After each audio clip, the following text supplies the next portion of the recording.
What's up, YouTube? It's your main man, AB the Hero, back again with another video.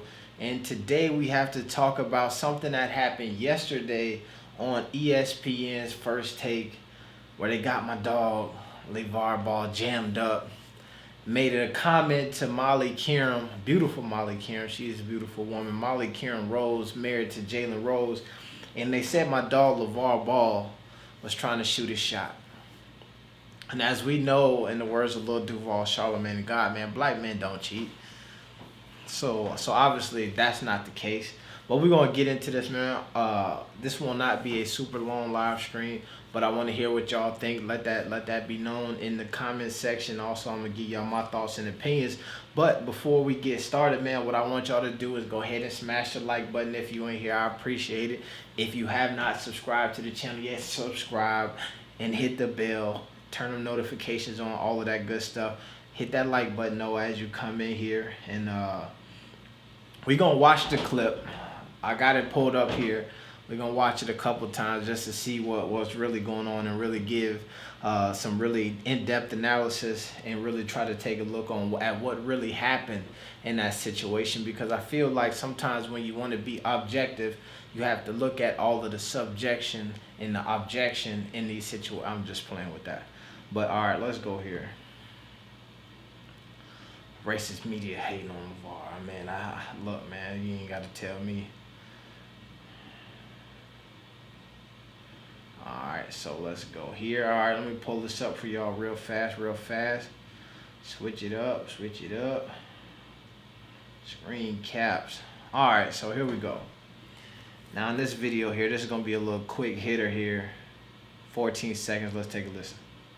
Go ahead, Lavar, before I get back to him. Lavar, can I switch gears with you because I have a question You here. can switch gears with me anytime. Let's stay focused here. All right. Can you please explain to me what the big...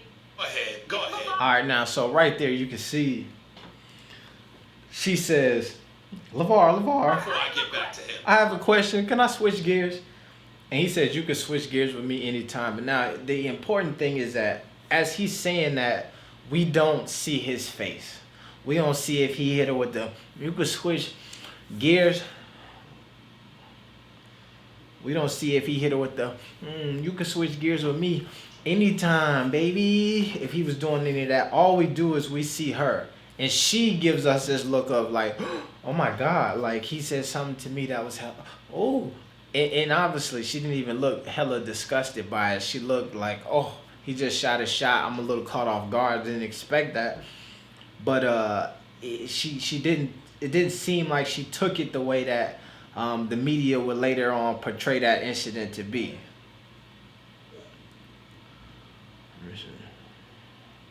So let me see. So let's dig back in here. Let's give it another a run through here one more time. Let's see it here once again. Lavar, Go ahead, before I get Lavar, back Lavar, can I switch gears with you because I have a question You here. can switch gears with me anytime. Now this is the look of, oh, you caught me off guard here. But that right there is a look of pure satisfaction, you feel me? Let's stay focused. And flattery. Now, the interesting part here is that the media would make it seem like, yo, she should have been hella upset and this was inappropriate. But in this moment, she definitely does not look like he said something that was super offensive. She looked more than anything flattered by what she perceives to be an advance.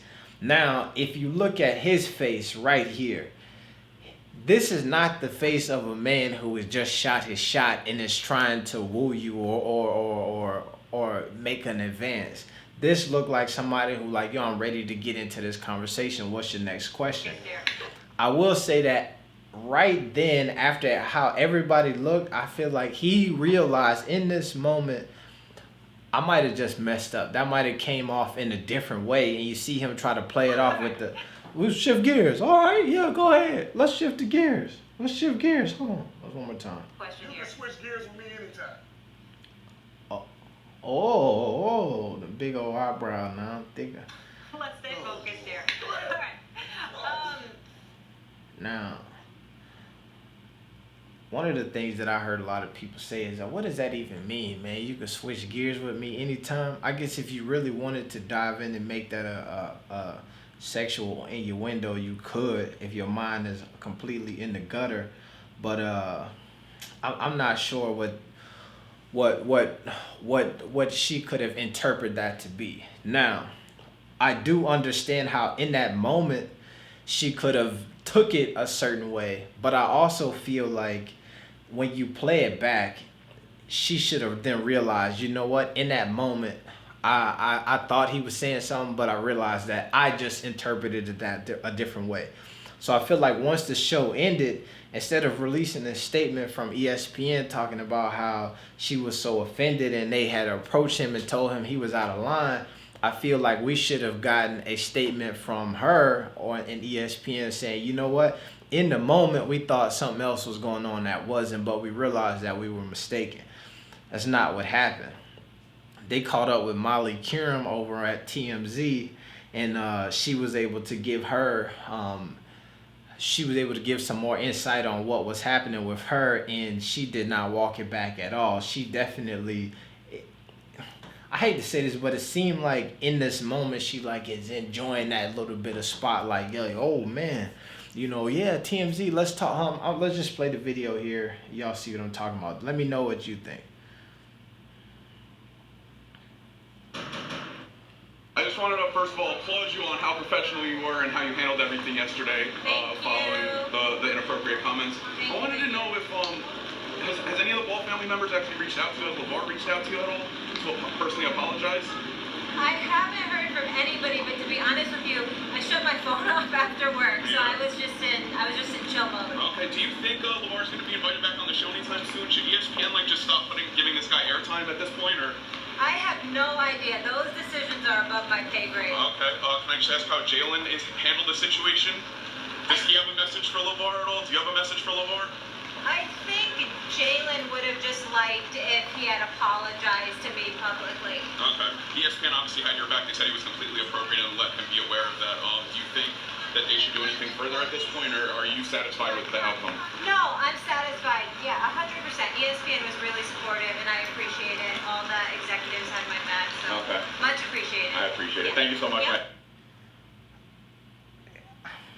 This is the tough part for me, man, here. She says ESPN was super supportive. They had my back.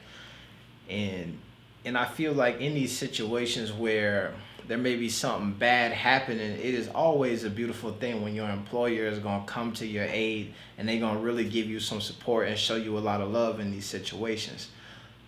But I feel like this did not feel like that type of situation where ESPN, they jumped right out the window. They had my back, the executives, everybody. And I think that in the event, and this was what happened with the Colin Cowherd situation with Christina Leahy, where they had the conversation the next day where when he told her to stay in her lane, and she was just like, and the question was, why didn't Colin Cowherd step in, right? He could, that was a hostile situation. You could feel in that moment that your boy Lavar was not having nothing to do with Christine Leahy. He was telling her, yo, stay in your lane, don't talk to me, all of this stuff. And Colin Cowherd just let it play out. On this one here, I feel like nobody's asking the question of why didn't Stephen A. or Max Kellerman step in. He was being extremely inappropriate. He was saying things that you should not have said to a woman on television. And I'm saying nobody's asking that question to me because I don't feel like this was I feel like most folks felt like this was something that he said that was taken out of context. You know what I'm saying? Let me see. Now, they asked her about, thank you, man, BBB jacket. And that's what I'm saying, man. One of the big things here, I'm just saying, black men don't cheat, man. And I think that I got 2 points I want to make. I feel like they said something to her about how does Jalen feel? I feel like Jalen Rose, and man, make sure I hit that like button if y'all in here. I feel like Jalen Rose should have definitely advised her, yo, it wasn't that serious. Come on now. Like, she says, I went home and I was just chilling. I even turned my phone off. Didn't bother me at all. I think that we live in this like world today where like even if it don't offend, even if something doesn't offend you, it doesn't bother you, it don't make you upset, you don't cry about it. It's like nothing that you would even care about. You still then have to be the victim. Even if you don't feel victimized, or if you're not being victimized today, you have to be the victim. Exactly. She says, I wish she would have publicly apologized. And I feel like TMZ and also her, nobody addressed the fact that he did release a statement and said, yo, in no way, shape, or form did I mean to do that. And we talking about LaVar Ball, a married man, a guy, if you watch Ball in the Family, you see him interacting with his wife, kids, and all of that stuff. And you know that he just going to be talking and talking and talking. So when you take into context who you're talking to, you really get you understand that he didn't mean it like that, at least to me. Now, well, I will say, and this is part of the reason why I felt like I wanted to hop on here and talk about this, is because I got a call today from my brother, right? And he was asking me about this. He got into a conversation about this with folks at work, and they were debating about like Lavar's character and how like this just is a man of his character. This is the type of thing that he would do. And then my brother was saying like, yo, he was asking like, what do you mean? What does that even mean? And I feel like it's hella important because Father's Day was just Sunday. So then you go from Father's Day on Sunday to then Monday, like, yo, this man is a deviant. Oh my God, I can't believe he talking this inappropriate stuff. And that was basically the conversation they were having at work, where it went from this thing here and then how this rolled into how you depict him as a person. And it was so interesting because then my brothers had this conversation at work. Then we're talking about it, and then he's debating with folks via text message about the same thing. And I'm on the phone with him, so that he's asking me my opinion on LaVar. And he's like, "You met the man before, like you hung out with him." And then so the person he was talking to was saying that, "Oh, I must be biased, or I don't know, and I'm just defending him because I met him, right? And I don't really know his character." And then, but the conversation was like, yo, how can you tell me that you know a man's character by watching an interview or watching him talk to some other folks, but then tell me that I don't know the man because I actually met him and I talked to him before? So we went down this whole conversation. My brother's telling me that he had these people try to explain why they felt like he was a bad dad or a bad person, and they went off all of these things about like, oh, he had 2 kids who could have went to college and played basketball. They didn't do it. He got 1 kid he talks about the dude's coach. He go all down all of this list, and Father Day just passed, and I said to my brother, I said, my God, do you realize that on Father's Day there are folks out here who we are bigging up to be the greatest dad in the world, simply because they provide a shelter and food over the table.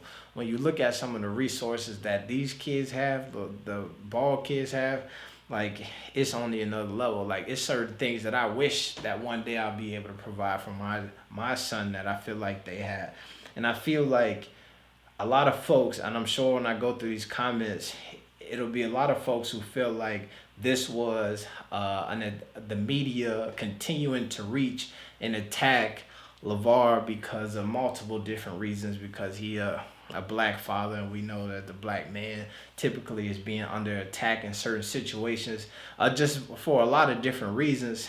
And I feel like it is crazy to me that the day after Father's Day that they would then run this whole smear campaign on this stuff. And I know that you can't really like predict that would happen on TV, but I feel like at some point you got to give somebody the benefit of the doubt. And then you can't always just look at the things that somebody does that you wouldn't do and determine that person to be a terrible person because of it.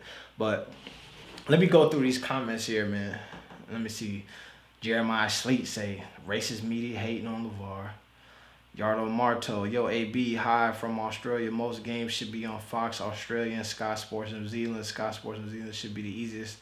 That's what I was saying. If you go back to my live stream when I was talking about this, I was saying that I do believe that it should be very easy for you to be able to get a live stream to those games. And also, man, stick with your boy, because I will be making sure I post and I make sure y'all have the links in all of the available places to watch those games. Bro, this is the first time I'm commenting on this. Let me hear what you got. Oh, seldom seen, my guy. What's good, man? Lame Nerd Lane. They be hella reaching. Lame Nerd Lane is one of the dudes who won one of those T-shirts that we gave away a while back. Young athletes are waking up and starting to own their clothing lines and going overseas. It's a fact. I feel like what we're seeing is this conversation that we've had so many times about the brand and the movement, where it's even the folks who may not be affecting all of the people who are right in that circle who are around it, right? A lot of these JBA dudes, man, got a bit of a raw deal from this culture shift. But what is going to happen is you're going to see a lot of these young prospects be able to feel more comfortable exploring new routes, right? Sometimes it's about what you see. It's the same ideal of like the imaging that you see on TV, and how like when all you see is gangsters and all you see is killers and thugs and all of that stuff, you feel like, yo, then maybe I should be a gangster, thug, or a killer. But then when you turn on TV and you see doctors and lawyers and plumbers and folks with a 9 to 5 and all of this stuff, you start to feel like, damn, maybe that's what I should do. And then also, so same thing in sports. When you see the only road that people are taking to get to professional sports is, I'm going to high school, I'm going to college, and then I'm going to try to get to the NBA. If it don't work out, then I'm not going to do nothing. Then that's what the only options that people feel like they have. And I think that we've seen that for so long, and now I attribute a little bit of this to the JBA and a lot of the other mobility that we're seeing from young prospects. But I feel like folks are starting to say, you know what, man? Overseas is not that bad. You know what I'm saying? Like, I can, let me try some of these countries out. And I feel like it's going to be even better when these countries overseas start to really show some love to these young prospects as well. And people come back with some great experiences. Now, the truth of the matter is that we just got to hope that a lot of these young prospects don't come back with these young prospect babies. But, you know what I'm saying? We'll see how that will play out.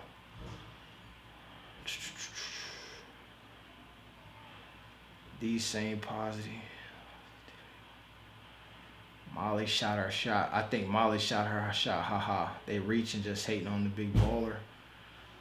Man got a whole wife at home. Exactly. That would be the dumbest thing you could do, is be on live television shooting your shot when you got a whole wife and a whole family at home. And you got 3 sons who definitely watching you and don't want to see you on TV doing that crazy stuff. He's animated when he speaks. Exactly. Seeing some positivity. Big baller LaMelo finna get some ESPN recognition. And also, man, I should make a video about that. Whereas you looked at they had Lavar, they had LaMelo on yesterday, kind of announcing what he was gonna do. I'd already told y'all that shit was gonna happen on Saturday. You know what I'm saying? But that's neither here nor there. And then that same night, you got Scott Van Pelt doing the whole op-ed on the family and dysfunction and all of this, trying to dim the light a little bit. Yeah, I feel like ESPN has shown.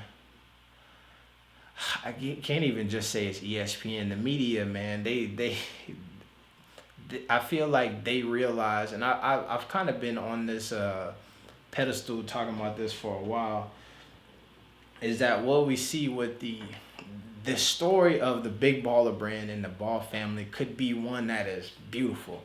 You could be telling this story about this dad and him moving the kids around the country and breaking down barriers, giving all of these other folks a shot. The JBA should have been this ideal of like, man, these 64 kids are getting an opportunity. Let's see if we can help somebody out of this.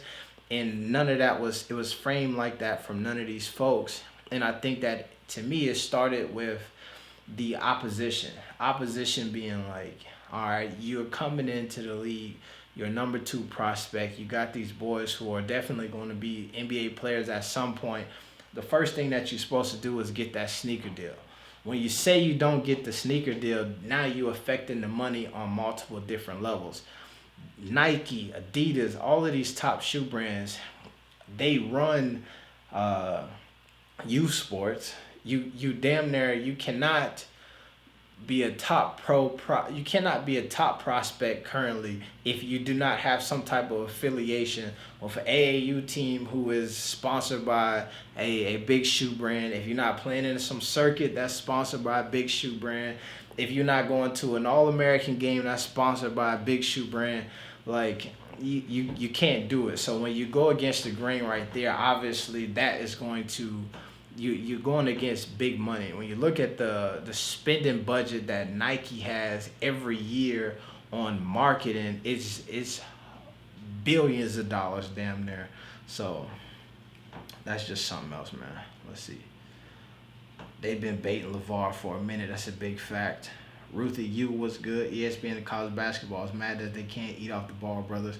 That's a big fact. And I'm telling you, man, they keep making these moves and reaching out into these different parts of the world. I feel like that's one of the things that I realize the most from traveling around the world is that here in America, we think that everything begins and ends with us.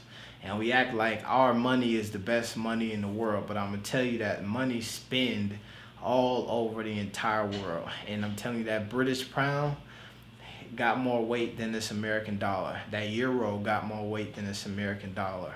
And we don't realize that. If you could live here and then we figure out a way to get the money over there, you'd be doing yourself a favor. Let's see, Golden Gate.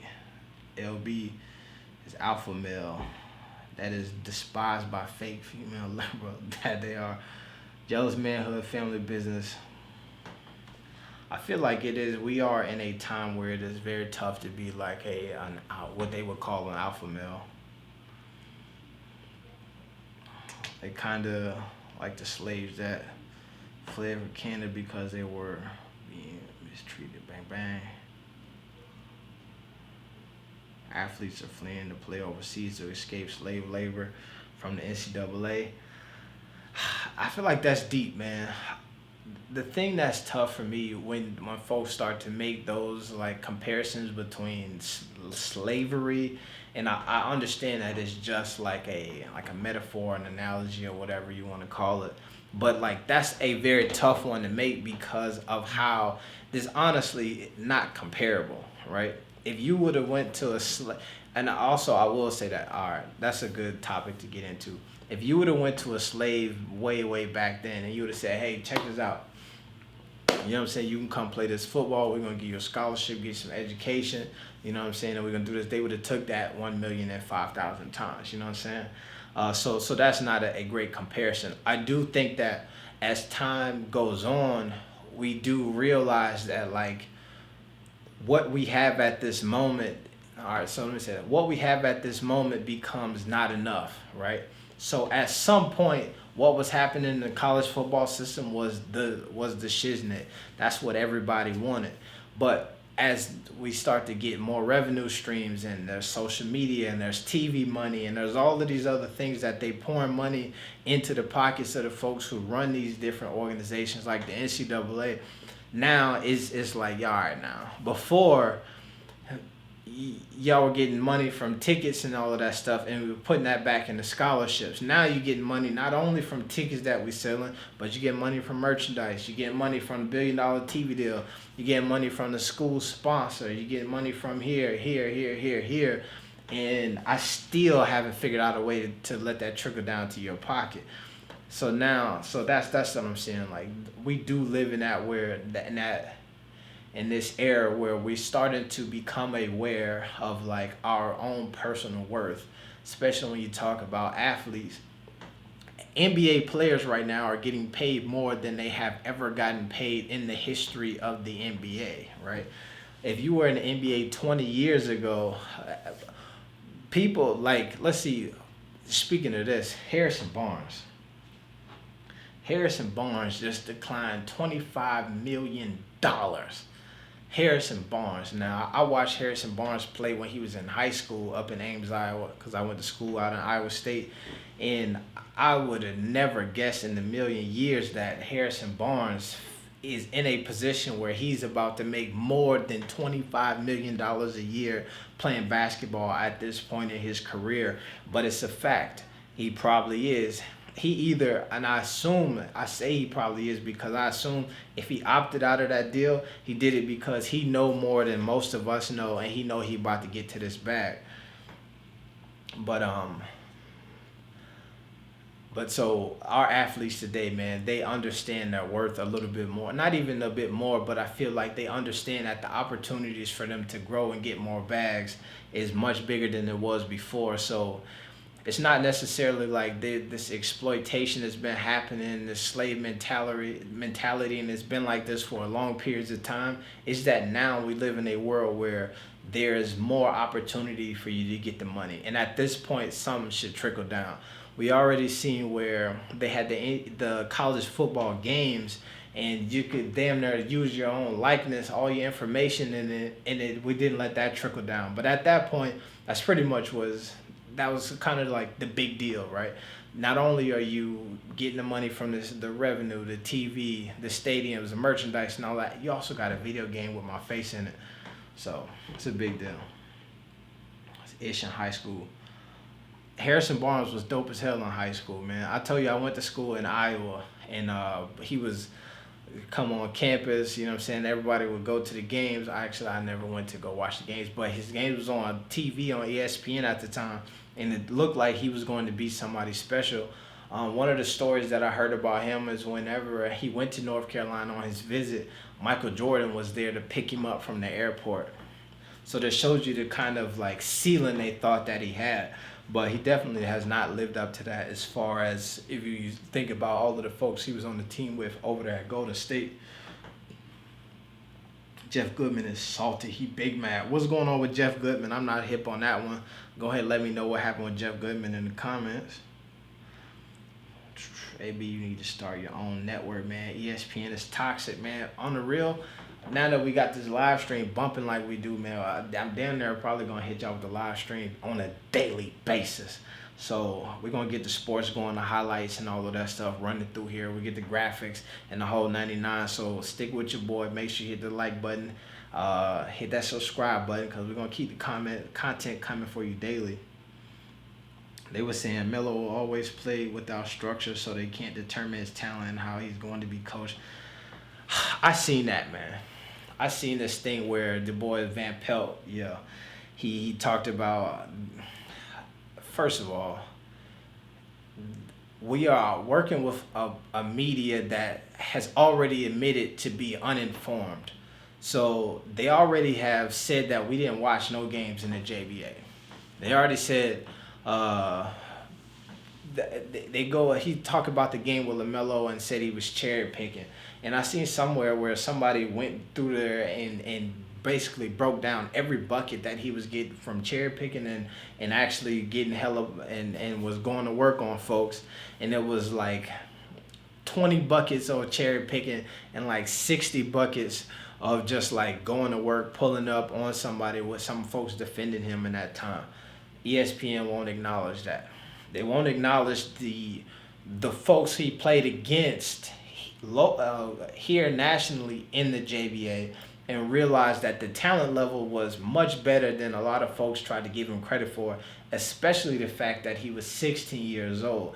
They want to tell you that, man, there's a bunch of guys who you never heard of. It's not the truth. Greg Floyd, a 4-star player. Curtis Hollis, a guy who was going to play professional basketball. Even when you go down to Harrison Rieger, a guy who in the JBA USA squad didn't get many minutes, is now playing professional basketball in El Salvador. Like, they played on NBA-sized courts, and your boy Brandon Willis was shooting 65% from behind the three-point line. So they already operating from a place where they're going to say, like, man, we don't have all the information. So when they talk about structure, then they go to JBA USA overseas, and they say, well, he going to finally get a shot to play against grown men. When you look at the teams that he was playing against on that JBA USA squad tour, grown men, guys who have been pro for years in developmental systems that push you into a pro. He played in Liepāja, Latvia, for basically the same franchise that Kristaps Porzingis came up in when he was a young lad. You know what I'm saying? So the ESPN gonna hate, man, and they're gonna talk about, and they're gonna try to give you this structure thing as this. We don't know what he gonna do. The dude has some obvious, glaring talents and abilities, and he does have some things that he needs to work on. But to try to make it seem like it's anything outside of like being able to lock in a bit more on defense and put some size and weight on to be able to play at this next level, then you tripping. Or taking the page from Master P. Take it out of Master P book. Let up the number of likes. Yeah, man, let's get the number of likes up, man. I like that, Golden Gate. You with it, man. The haterade is off the charts for LaVar. That's a big fact. Jeff Goodman commented on the post of LaVar saying that LaMelo will be a #1 pick. The networks need to cancel LaVar. Jeff Goodman's still salty because of what happened to him in Lithuania. It's a fact. Jeff Goodman can talk about that cancel thing, and this is the one of the big issues when you start to have these movements and they start to get taken up where the cancel culture of what they were saying. The man ain't did nothing to be honestly considered to be somebody that you need to cancel. When folks tell you, what don't you like about LaVar? They say, well, he said he could beat Jordan. You say, what don't you like about LaVar? They say, well, he took his kids overseas. Every year, every semester in this country, teenagers are going to study abroad overseas. It happens. Every semester, folks from over in other countries are coming to the United States to study abroad. It happens. Every semester, every year, somebody is graduating and they're not going to college because they don't want to do it. What is not happening is there are more folks out here who are graduating from high school without a job than what you see. So that's happening a lot. So the idea that LaMelo Ball is not going to UCLA or some other college, but he's going to a job where he probably can make in 7 months of playing basketball enough to play for a college education, like, it's a wash to me. Jeff Goodman threw himself way underneath the bus, jumping out the window. But so, I mean, I think that's some of the stuff that you gotta to really think about, man. But like I said, man, go ahead and hit that them likes, man. It's your main man, AB the Hero. We got a cool little 30 minutes in here today. We're gonna bounce back tomorrow, man, with some more information. Stay tuned. And we're gonna get up out of here, man. Any final questions before we roll up off of here one time for the one time? Let me know. Alright then, man. It's your main man, AB Hero. I'm out.